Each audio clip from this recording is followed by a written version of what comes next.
சிந்திக்க ஒரு கதை.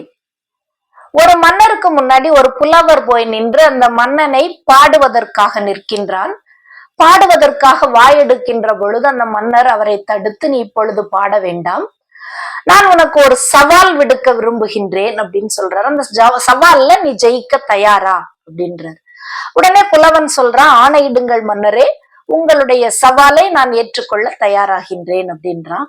உடனே மன்னர் சொல்றாரு, இதோ என் கையில இருக்க இந்த எலுமிச்சம் பழத்தை நான் தூக்கி போட்டு புடிக்கிறதுக்கு முன்ன நீ ராமனினுடைய ராமாயண காப்பியத்தை பற்றி பாடி முடிக்க வேண்டும் அப்படின்னு சொல்றாரு. புலவருக்கா தூக்கி வாரி போட்டுடுச்சு. இந்த நேரத்துக்குள்ள பாடி முடிக்கப்படக்கூடிய ஒரு காப்பியமா ராமாயண காப்பியம்? எவ்வளவு பெரிய ஒரு காப்பியம்! மண்டைய பிச்சுக்கிறாரு, என்ன செய்யறதுன்னு தெரியல. உடனே புலவர் மன்னர்கிட்ட சொல்றாரு, மன்னா, நீங்க சொன்ன சவாலை நான் ஏற்றுக்கொள்கின்றேன், ஆனா எனக்கு ஒரே ஒரு வார காலம் அவகாசம் கொடுங்கள் அப்படின்னு சொல்லிட்டு கேக்குறாரு. உடனே மன்னரும், தாராளமாக எடுத்துக்கொள், ஆனா ஒரு வாரத்துக்குள்ள நீ இந்த சவாலை கண்டிப்பா செய்யணும்ன்றாரு. சரி என்று ஒப்புக்கொண்டு புலவர் வீடு திரும்புகின்றார். ராமாயண காப்பியத்தை ஆழ்ந்து வாசிக்க தொடங்குகின்றார். காப்பியத்தை பற்றி யோசிக்க ஆரம்பிக்கின்றார். கடவுளிடம் தியானிக்க ஆரம்பிக்கின்றார். அதை பற்றிய பலவிதமான குறிப்புகளை தயாரிக்க தொடங்குகின்றார். இதுக்குள்ள இந்த செய்தி அந்த நாடு முழுவதும் காட்டு தீ போல பரவுகின்றது. மக்கள் எல்லாரும் அந்த புலவன் ராமாயணத்தை பற்றி ஒரு குறிப்பிட்ட நேரத்துக்குள்ள பாடக்கூடிய அத பார்க்கணும் அப்படின்ற ஆவல் அவர்களுக்குள் அதிகமாகி கொண்டே இருக்கின்றது.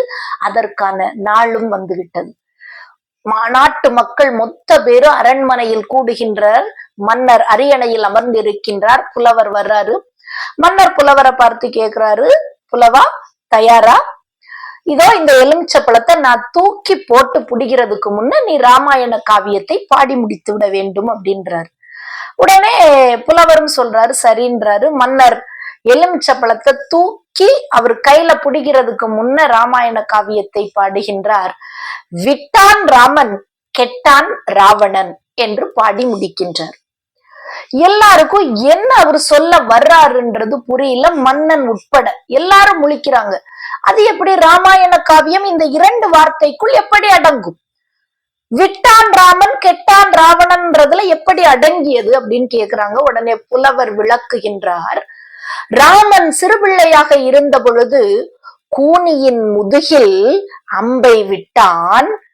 அதனால் கைகேயின் மூலமாக ராமனை கூனி காட்டிற்கு அனுப்பினாள். காட்டிற்கு அனுப்பியதால் ராவணன் காட்டில் இருந்த சீதையை கடத்தினான். சீதையை ராவணன் கடத்தியதால் ராவணன் அழிவுக்கு உட்பட்டான் அப்படின்னு சொல்லிட்டு சொல்லி முடிக்கிறாரு. அந்த அவையே கரகோஷம் எழுப்பி ஆரவாரித்து கைதட்டுகின்றது. சில விஷயங்கள் இவ்வளவு சுருக்கமான 2 வரிகளுக்குள்ள கூட சில காப்பியங்கள் அடங்கி விடுகின்றன என்பதுதான் உண்மை.